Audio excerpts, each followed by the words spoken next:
there is a great course ahead. I know that I would attend. Robert A. Kane, D.O., March 2021. Introduction. Best practice in medicine and leadership are not always the same.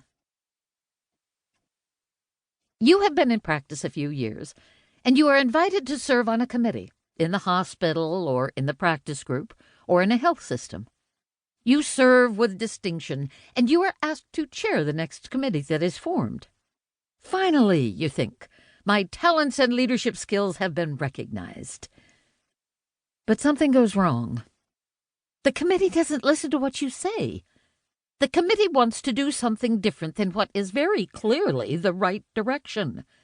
The committee even questions your leadership. What is wrong with them? The committee achieves a semblance of the goal, and yet it's not the best it could be. Lesson learned. Get better committee members the next time. The next time comes. You are again appointed to head up a committee. This time you are more careful about whom you select for committee members.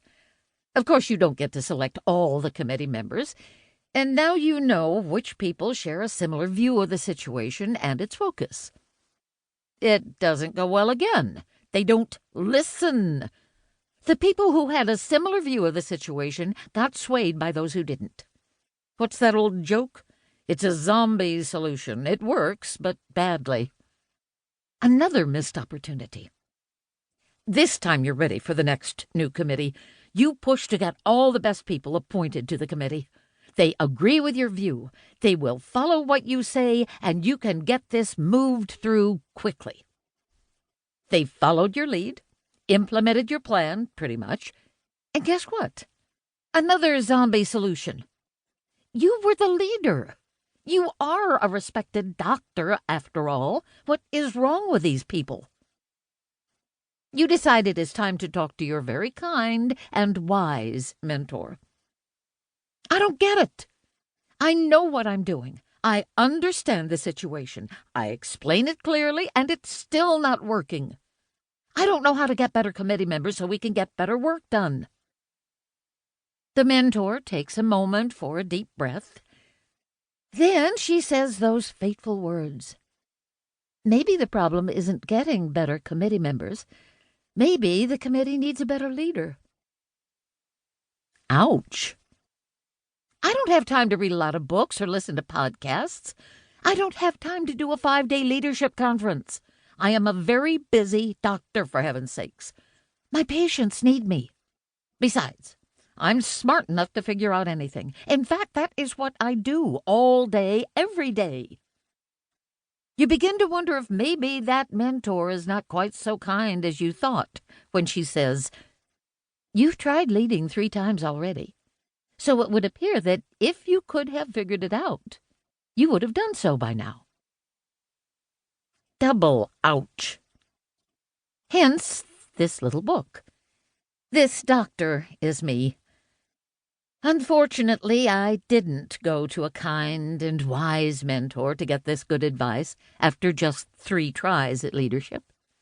I've been a leader all my life. My 3 younger sisters still call me bossy.